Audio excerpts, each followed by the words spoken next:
Hello बच्चों, कैसे हैं आप? उम्मीद करती हूँ आप अच्छे होंगे। तो बच्चों, अब तक हमने जो एनसीईआरटी का सॉल्यूशन जो हम देख रहे थे लाइन टू लाइन, वो अभी तक हम 3 वीडियो देख चुके हैं। उसमें मैं अब 3 वीडियो अपलोड कर चुकी हूँ विकास वाले चैप्टर की। उसी कंटिन्यूएशन में आज ये अगली वीडियो है, चौथी वीडियो है। इसमें हम इसका जो नेक्स्ट टॉपिक है वो कवर करेंगे। अब तक जो हम टॉपिक कवर कर चुके थे वो 3 टॉपिक थे। उनमें लास्ट टॉपिक पे जब हम बात कर रहे थे वो बात कर रहे थे कि विभिन्न देशों या राज्यों की तुलना हम कैसे करें, कि कंपैरिजन कैसे करें कि कौन सा देश विकसित है, कौन सा अविकसित है। ये सारी चीज़ें हम बात कर रहे थे इस टॉपिक पे। तो लास्ट टॉपिक हमारा यहीं ख़त्म हुआ था। तो हमने जो एक क्राइटेरिया रखा था वो रखा था, हमने क्या रखा था, इनकम रखी थी। तो फिर हमने ये देखा कि इनकम कैसे निकालते हैं हम किसी कंट्री की। तो हमने देखा टोटल जितने लोग अर्न कर रहे हैं वो हमारे देश की क्या है, नेशन की क्या है, इनकम है। लेकिन फिर हमने देखा कि ऐसे इनकम तो फिर अगर देखा जाए तो पॉपुलेशन पर डिपेंड करेगी। तो हमने क्या किया, इनकम का जो आय का था औसत निकाला था। तो हमने ये देखा कि औसत से हम कैसे मतलब ये पता कर सकते हैं कि कौन सा कंट्री क्या है, उसकी इनकम कितनी है। एवरेज इनकम निकाली थी हमने, औसत आय निकाली थी।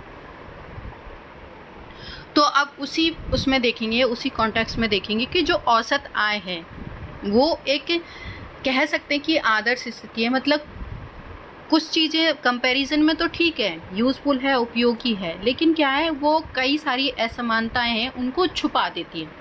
अब इसका हम देखो एक एग्जाम्पल के थ्रू समझेंगे कि कैसे वो असमानताओं को छुपा देती है।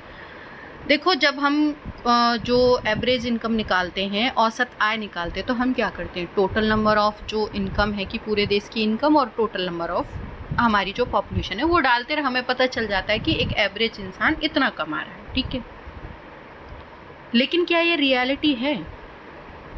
क्योंकि एवरेज से तो हमने देश का चलो एवरेज निकाल लिया, इनकम बता दी कि एक कंट्री की एवरेज इनकम इतनी है, लेकिन क्या पर्टिकुलर इंसान उतना ही कमा रहा है? इसको हम देखो, एक नीचे सारणी दे रखी है, इसमें आप देखो एक देश कै दे रखा है, एक खे दे रखा है। पहले ये देख लो, फिर हम इसकी रीडिंग करेंगे। तो इसमें देखो 5 आदमी दे रखे हैं, कै देश में और खे देश में, दोनों में इक्वल 5 दे रखे हैं। लेकिन आप देखो इधर जो इनकी इनकम दे रखी है, मासिक आय दे रखी है कि मतलब एक साल जो मंथ में ये लोग कितने कितने रुपए कमा रहे हैं। तो आप ऊपर का टोटल करो पूरा और नीचे का टोटल करो, दोनों आपको इक्वल दिखेंगे। मतलब जो इनकी एवरेज निकलेगी वो इक्वल निकलेगी, क्योंकि लास्ट में देखो इस 5 वाले जो उसमें है, इधर 48,000 हो रहा है, उधर 10,200 है, ठीक है।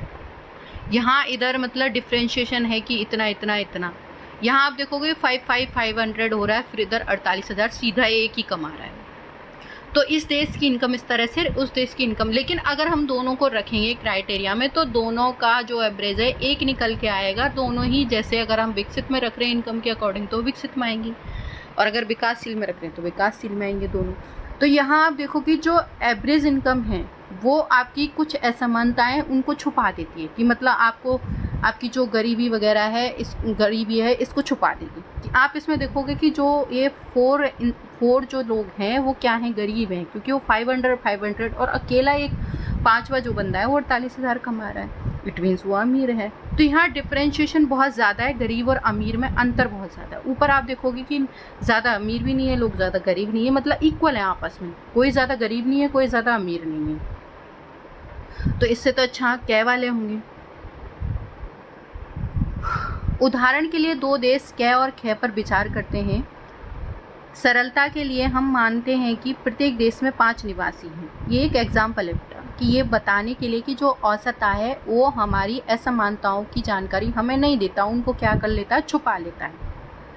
तालिका 1.2 में दिए गए आंकड़ों के अनुसार दोनों देशों की औसत आय निकालिए, कि दोनों की। अब इनकी औसत आय निकालने के लिए क्या करेंगे, इनको टोटल करके टोटल नंबर ऑफ जो भी जितने भी लोग हैं उनका उनको से डिवाइड कर देंगे तो आपकी एवरेज निकल आ जाएगी।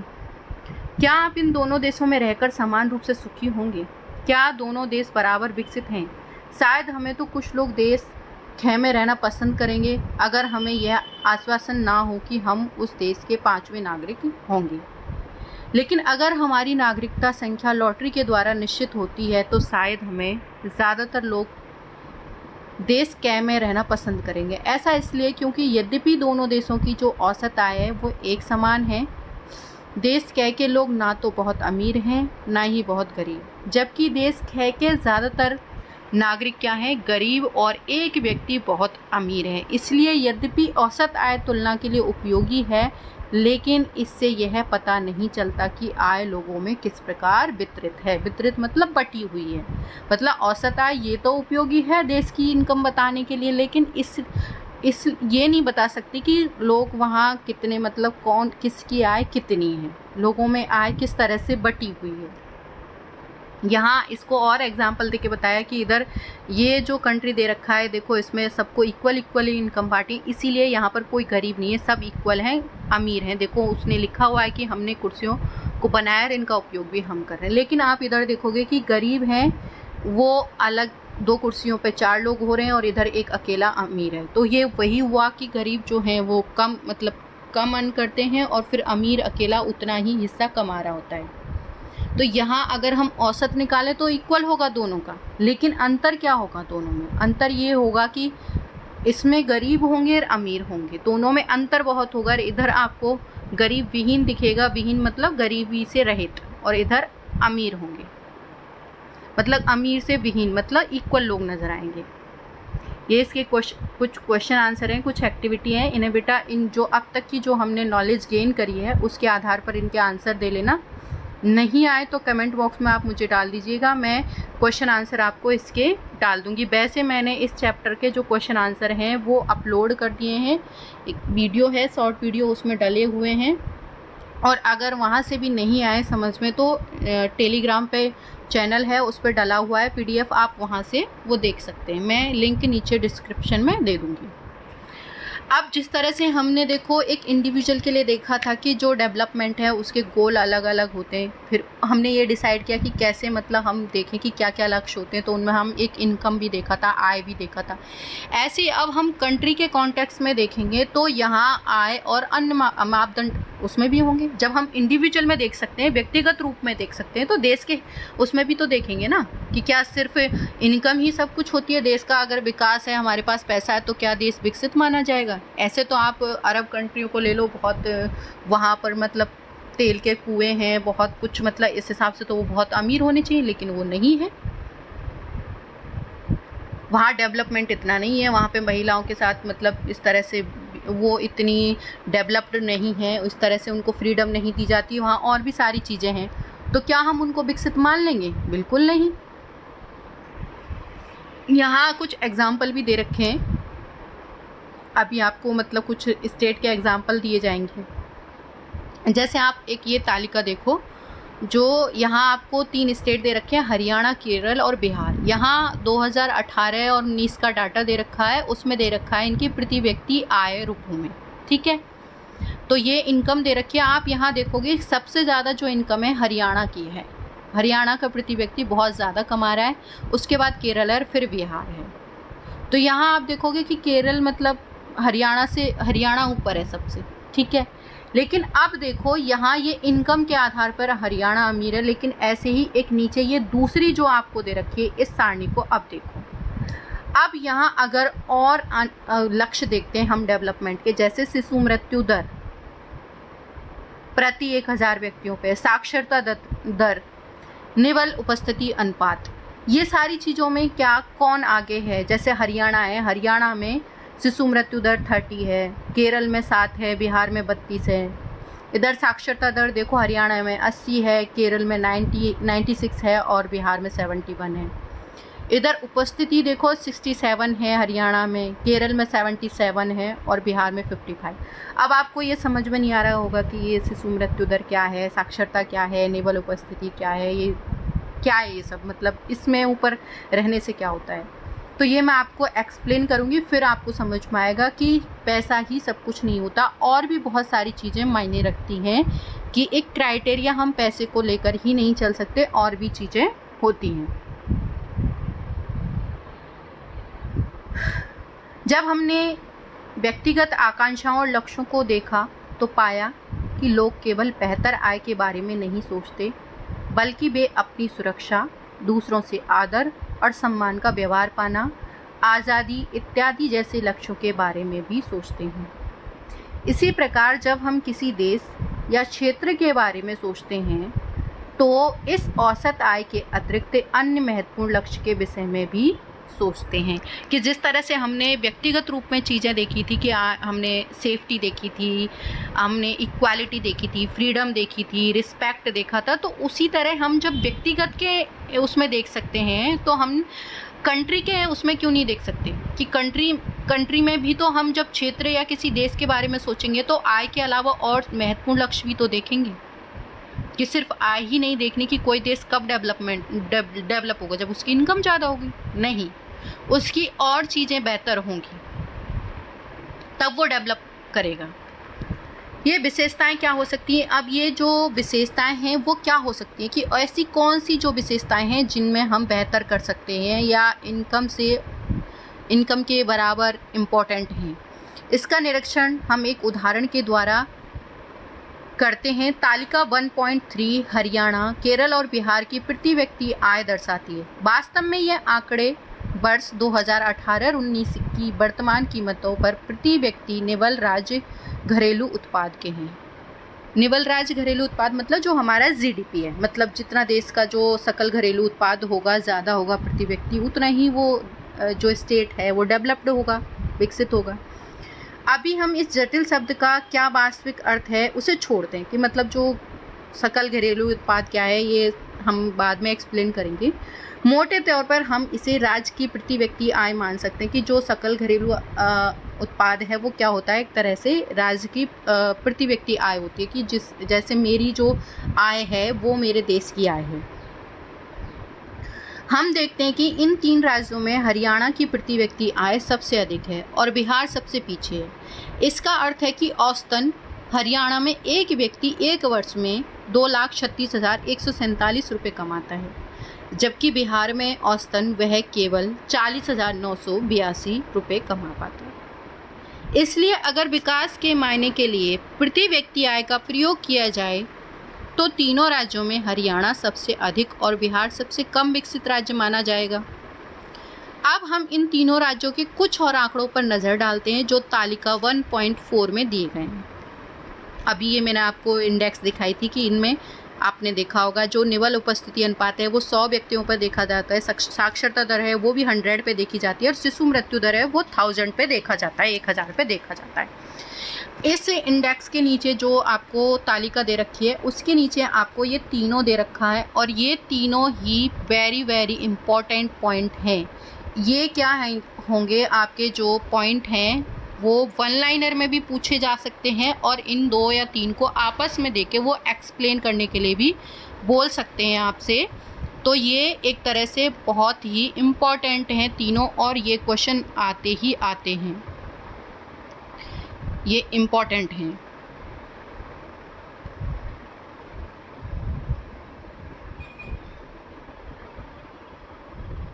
यहाँ ये तीनों इम्पॉर्टेंट हैं।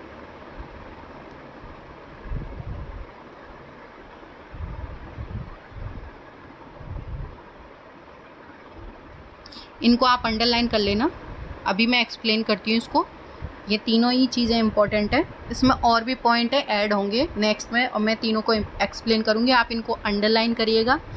हालांकि मैं नोट्स बना के अपलोड कर दूँगी लेकिन फिर भी आप इनको ज़रूर आप नोट डाउन कर लें और इनको ध्यान से समझें क्योंकि इनमें से वन लाइनर क्वेश्चन आंसर भी बनता है, 3 मार्क्स का भी बनता है और इनमें से मतलब हर तरीके से क्वेश्चन बनता है और ये इम्पॉर्टेंट है। इनमें से कम 2 क्वेश्चन तो पूछे ही जाते हैं इस वाले चैप्टर में से, ये मेन क्वेश्चन के लिए होते हैं तीनों ही पॉइंट, ठीक है।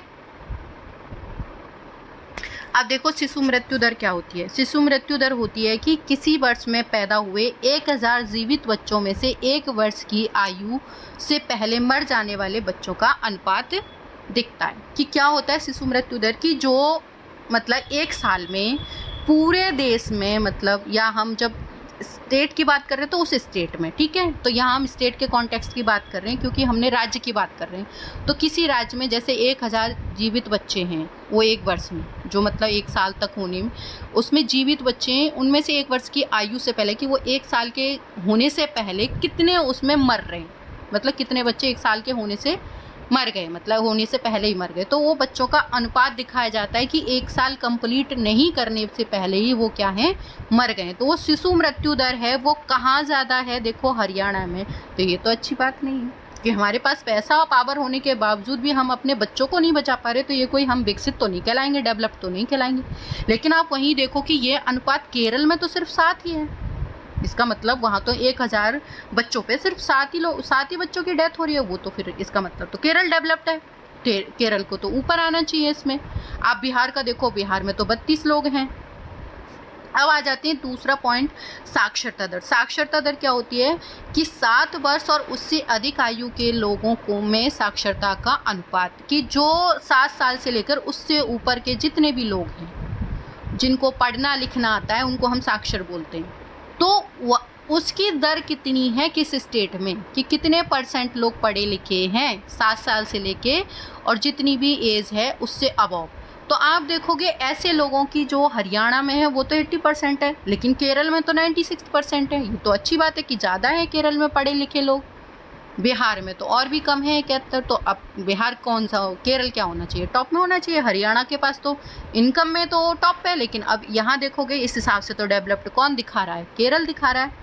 वापस आ जाओ, निबल उपस्थिति अनुपात। निबल उपस्थिति अनुपात मतलब उस टाइम में जो उपस्थिति है उसका अनुपात, मतलब जो 14 से लेकर के और 15 वर्ष की आयु के स्कूल जाने वाले कुल बच्चों का उस आयु वर्ग के कुल बच्चों के साथ प्रतिशत, की जो 14 से 15 साल के बच्चों के बीच में वो पूरे, मतलब जो जितने भी हैं स्टेट कंट्री के जितने भी बच्चे हैं उनमें कितने बच्चे स्कूल जा रहे हैं, वो उपस्थित हो रहे हैं, रेगुलरली जा रहे हैं, उनका अनुपात कहाँ किस स्टेट में ज़्यादा है। तो ये अगर रेशो देखा जाए तो इसमें तो केरल आ गया फिर। तो इस हिसाब से हम देखेंगे कि पैसे में हरियाणा आगे होते हुए के बावजूद भी वो क्या है, डेवलप्ड नहीं है। और कौन सा है, केरल है जो एक विकसित देश है या वहाँ पर डेवलपमेंट है। तो आपका ये वाला पॉइंट है जो ये आपके पॉइंट का इसका मतलब ये है कि सिर्फ आय ही सारे, मतलब आय ही एक मात्र वो जो फैक्टर है वो नहीं है जो ये तय करता है कि कोई भी देश विकसित है या विकासशील है। वो और भी जो अन्य मापदंड हैं वो भी तय करते हैं कि कोई देश विकसित है या नहीं है, या उसका विकास हो रहा है या नहीं हो रहा है। यह तालिका क्या दर्शाती है, तालिका का पहला स्तंभ दिखाता है कि केरल में 1000 जीवित पैदा हुए बच्चों में। बेटा ये अभी वही सारी चीज़ें हैं जो मैं आपको एक्सप्लेन कर चुकी हूँ, लेकिन हमने जब बात करी थी लाइन टू लाइन रीड करने की तो मैं उसको रीड कर रही हूँ। वैसे मैं आपको एक्सप्लेन कर चुकी हूँ, बता चुकी हूँ ये क्या है। तो केरल में 1000 जीवित बच्चे पैदा हुए बच्चों में से 7 बच्चे 1 वर्ष की आयु तक पहुँचने से पहले मर जाते हैं, लेकिन हरियाणा में यह अनुपात 30 था, जो केरल की तुलना में लगभग 3 गुना से ज़्यादा है। दूसरी ओर हरियाणा की प्रति व्यक्ति आय केरल से ज़्यादा है, जैसे तालिका 1.3 दिखाया गया है। ज़रा सोचिए कि अपने माता पिता के लिए आप कितने प्यारे हैं। यह सोचिए कि सब लोग कितना प्रसन्न होते हैं जब कोई बच्चा जन्म लेता है। अब ऐसे माता पिता के बारे में सोचिए जिनके बच्चे अपने पहले जन्मदिन से पहले ही मर जाते हैं। ऐसे माता पिता को कितना दुख महसूस होता होगा। दूसरा यह देखिए कि ये आंकड़े किस वर्ष के हैं, वर्ष 2018-19 के हैं। तो हम बहुत पुराने समय की बात नहीं कर रहे हैं कि भाई ये आंकड़ा कोई बहुत ज़्यादा पुराना हो तो पुराने टाइम की बात कर रहे हैं। यह हमारी स्वतंत्रता के 70 वर्ष की बात है, वर्ष बाद की बात है, जब हमारे देश के बड़े शहर ऊंची ऊंची इमारतें और ख़रीदारी के लिए शॉपिंग मॉल से भरे हुए हैं।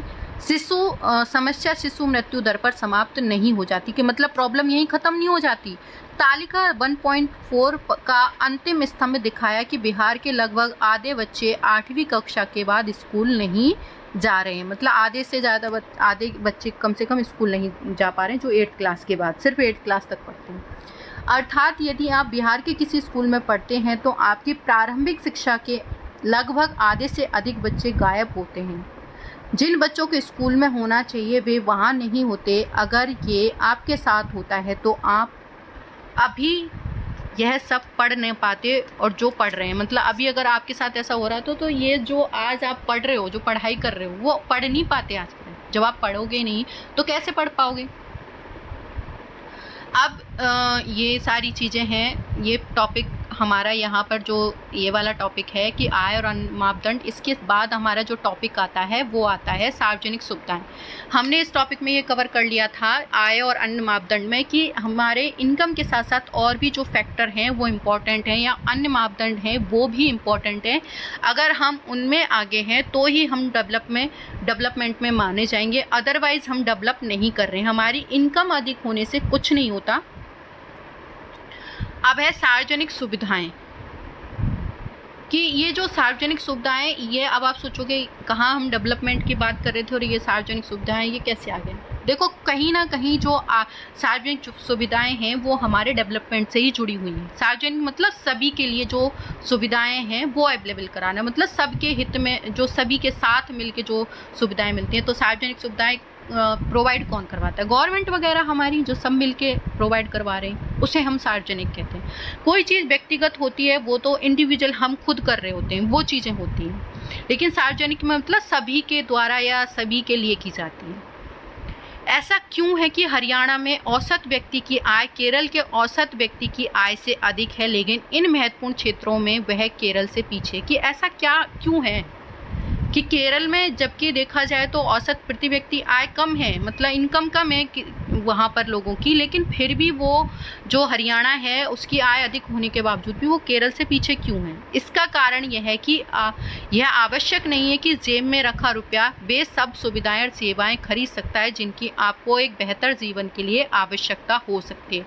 देखो बच्चों, ये लाइन बहुत इम्पॉर्टेंट है, जो आपकी लाइन है ये इम्पॉर्टेंट है, आप इसको अंडरलाइन कर सकते हैं कि ये आवश्यक नहीं है, कि ज़रूरी नहीं है कि हमारे जेब में पैसा और हम हमारी मर्जी से जो चाहें वो चीज़ें खरीद सकते हो। क्या ऐसा पॉसिबल है? क्या आप देखो पैसे से क्या आप नींद खरीद सकते हो? आप एक अच्छा बिस्तर तो खरीद सकते हो, लेकिन क्या आप नींद खरीद पाओगे? नींद कब आएंगी? जब आपको सुकून मिलेगा, आपको आराम मिलेगा, रेस्ट मिलेगा, तभी तो नींद आएंगी। भले ही आप एक बहुत अच्छा बेड खरीद लो, बहुत अच्छा रूम ले लो, देख लो, लेकिन उसके बावजूद भी जब तक आपका माइंड बिल्कुल फ्रेश नहीं होगा, आप बिल्कुल शांत नहीं होंगे, तब तक आप नींद नहीं ले पाओगे। तो क्या पैसे से नींद खरीद सकते हैं? बिल्कुल नहीं खरीद सकते। पैसे से हर चीज़ नहीं खरीदी। अभी आप देखोगे कोरोना के टाइम पे, मतलब क्या कोरोना ने ये कहा था कि जिनके पास पैसे हैं मैं उसके साथ नहीं, मतलब उसको बीमारी नहीं लगेगी या उसको कोरोना नहीं होगा। आपने देखा होगा सबसे ज़्यादा उन्हीं लोगों का हुआ होगा जो बाहर विदेशों में इधर उधर ट्रैवल कर रहे थे, सबसे ज़्यादा उन्हीं लोगों को हुआ था वो। तो क्या वो कोरोना भाग गया कि इसके पास पैसा है मैं नहीं आऊँगा इसके पास? क्या ऐसा हुआ? या उस पैसे ने ख़त्म कर दिए सारी? क्या उस महामारी से हम लड़ सकते थे? अकेले लड़ सकते थे? अगर गवर्नमेंट हमारा साथ ना दे, अगर हम सब मिल के काम ना करें उस चीज़ पे, तो क्या हम अकेले उस महामारी से लड़ सकते थे? नहीं, ऐसा पॉसिबल नहीं। तो पैसे से हर चीज़ें नहीं खरीदी जा सकती। कुछ ऐसी सुविधाएं होती हैं जो हमें गवर्नमेंट प्रोवाइड करवाती है, और सबको मिल के एक साथ होने पर ही वो पॉसिबल है। तो इसको अंडरलाइन कर लेना। नागरिक कितनी भौतिक वस्तुएं और सेवाएं प्रयोग कर सकते हैं, इसके लिए आय अपने आप में संपूर्ण रूप से पर्याप्त सूचक नहीं है। उदाहरण के लिए सामान्यतः आपका द्रव्य आपके लिए प्रदूषण मुक्त वातावरण नहीं खरीद सकता। द्रव्य मतलब यहाँ इनकम की बात हो रही है, पैसे की बात हो रही है, कि जो आपका जो द्रव्य है वो आपके लिए पॉल्यूशन मुक्त है। कि आप देखो दिल्ली जैसे शहर में रह रहे हो, आपके पास बहुत पैसे, लेकिन क्या आप उस पैसे से दिल्ली को पॉल्यूशन रहित बना दोगे? क्या यहाँ पॉल्यूशन ख़त्म हो जाएगा? क्या ऐसी जगह खरीद सकते हो जहाँ पॉल्यूशन ना हो? दिल्ली में वो तो है, बहुत सारे विकसित कंट्रियाँ हैं वहाँ भी पॉल्यूशन है। तो क्या वो पैसों से उन्होंने खुद का पॉल्यूशन ख़त्म कर लिया? नहीं। बिना मिलावट की दवाइयाँ आपको नहीं दिला सकता, पैसा भी नहीं दिला सकता, क्योंकि दवाइयाँ खाएंगे वो वही होंगी, उनमें मिलावट होगी। जब तक आप अपने समुदाय में जाकर नहीं रहने लग जाते, कि जब तक आप एक कम्युनिटी में नहीं रहने लग जाते, जब तक एक साथ मिलके इन सारी प्रॉब्लम्स को फेस नहीं करने लग जाते, जहाँ ये सुविधाएं पहले से उपलब्ध हैं। द्रव्य आपको संक्रामक बीमारियों से नहीं बचा सकता। संक्रामक मतलब ऐसी बीमारियां जो एक से दूसरे में लग जाती है, छुआछूत। तो क्या पैसा बचा लेगा? नहीं बचाएगा। जब तक आपका पूरा समुदाय इनसे बचाव के लिए कदम नहीं उठाता, कि जब तक पूरा जो समुदाय है इनसे बचाव के लिए कि कदम ना उठाए, तब तक पॉसिबल नहीं है।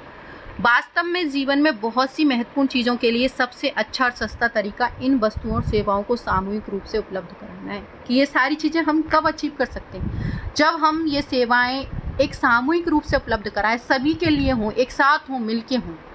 जरा सोचे, किसी स्थानीय इलाके के लिए सामूहिक सुरक्षा प्रदान करना कितना अधिक सस्ता है और हर घर के लिए अलग अलग सुरक्षा गार्ड रखना कितना महंगा।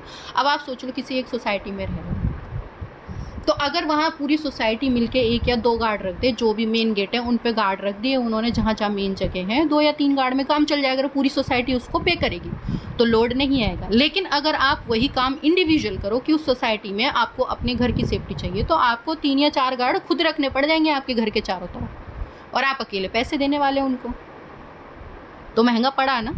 तो कुछ सुविधाएं ऐसी होती हैं जो समुदाय में रहकर, कम्युनिटी में रह के ही हमें मिलती है, और वो हमें सस्ती भी मिलती है और अच्छी भी मिलती है। अधिक सस्ता अथवा हर घर के लिए अलग अलग सुरक्षा गार्ड रखना। क्या आप क्या करते हैं? अगर आपके गांव या इलाके में आपके अतिरिक्त कोई और पढ़ने में रुचि नहीं रखता, क्या तुम पढ़ा पाओगे? कि आप चलो पढ़ने में इंटरेस्टेड हो, लेकिन कोई और लोग नहीं इंटरेस्टेड, क्या उनको पढ़ा पाओगे? लेकिन अगर एक पूरी कम्युनिटी के लिए स्कूल खोल दिया जाए और सभी वहाँ मिलके इस पर काम करें, तो ऑब्वियस सी बात है लोग पढ़ेंगे। शायद तब तक नहीं जब तक तुम्हारे माता पिता तुम्हें कहीं और निजी स्कूल में पढ़ने भेजने की क्षमता ना रखते हों। आप इसलिए पढ़ पा रहे हैं क्योंकि आप बहुत से अन्य बच्चे पढ़ना चाहते हैं, और बहुत से लोग ये मानते हैं कि सरकार को स्कूल खोलने चाहिए, अन्य प्रकार की सुविधाएं उपलब्ध करानी चाहिए, जिससे सभी बच्चों को पढ़ने का अवसर मिले।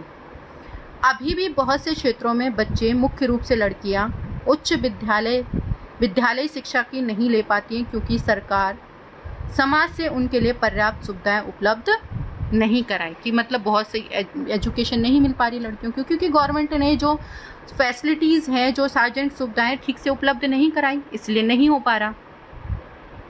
केरल में शिशु मृत्यु दर कम है क्योंकि यहाँ स्वास्थ्य और शिक्षा की मौलिक सुविधाएं पर्याप्त मात्रा में क्या है, उपलब्ध हैं, इसलिए वहाँ पर कम।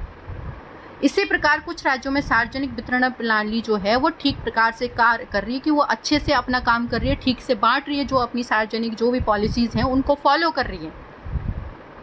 ऐसे राज्यों में लोगों के स्वास्थ्य और पोषण स्तर निश्चित रूप से बेहतर होने की संभावना होती है, कि जहाँ पर ये जो सार्वजनिक सुविधाएं हैं वो मिल रही है, वहाँ के लोगों का स्वास्थ्य भी अच्छा होगा, उनको पोषण स्तर भी अच्छा होगा, और उनका लोगों का जीवन भी बहुत बेहतर होगा। यहाँ से आगे का जो ये मानव विकास रिपोर्ट है और ये सारे आगे का है, वो टॉपिक हम नेक्स्ट वीडियो में कवर करेंगे। आज यहीं तक है। सुनने के लिए थैंक यू बेटा। और दूसरा, अगर कोई भी चीज़ नहीं आ रही है समझ में, तो आप मुझे प्लीज़ कमेंट करके बताइए, जो भी आपको प्रॉब्लम है, ठीक है। यहाँ से आगे वाला वीडियो नेक्स्ट वीडियो में मैं प्रोवाइड करवा दूंगी, और इसके क्वेश्चन आंसर मैंने टेलीग्राम के उसमें डाल दिए हैं, लिंक मैं डिस्क्रिप्शन में डाल दूंगी, आप वहाँ से इसके क्वेश्चन आंसर देख सकते हैं, और कुछ दिन में मैं आपको नोट्स प्रोवाइड करवा दूंगी। और जैसे ही आपका ये चैप्टर ख़त्म हो जाएगा, उसके बाद हम जो आपके एग्ज़ाम के पर्पज़ से जो इम्पोर्टेंट क्वेश्चन है वो भी मैं आपको साथ के साथ करवाती जाऊँगी। Thank you.